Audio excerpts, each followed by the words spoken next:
বাপরে বাপ, এখন তো অনেক শুনতেছি অনেক মেয়েদের ক্রাশ নাকি বিটিএস, অনেক ছেলেদেরও নাকি ক্রাশ। নাউজুবিল্লাহ, তোদের হাসর হবে বিটিএস এর সঙ্গে, বদমাইশ কোথাকার। যে বিটিএস এর সাম্প্রতিক একটি গানে নাকি ইসলামের বিদ্বেষ ছড়ানো হয়েছে এবং মুসলমানদের ধর্মীয় অনুভূতিতে আঘাত করা হয়েছে।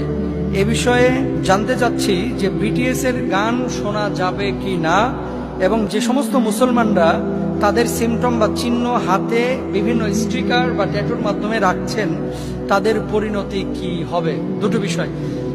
আল গিনাউ ইউমবিতুন নিফাক ফিল কলবি কামা ইউমবিতুল মাউ যারআ মিনান নাবাত। হাদিসের অর্থ আমি পরে বলবো, তার আগে শুনেন। আমি এই প্রশ্নটা যখন দেখেছিলাম, দেখার পরে আমি চিন্তা করলাম যে আসলে কি বলেছে, এটা তদন্ত করা দরকার। ওখানে সম্ভবত দেখলাম যে একজন ট্যাক্সি ড্রাইভারকে সে কোথাও যাওয়ার জন্য বলছিলেন, সম্ভবত RM থেকে এই বিষয়টি এসেছে। তো তিনি বলছিলেন আল্লাহু আকবার, আল্লাহু আকবার শব্দ উচ্চারণ করার পর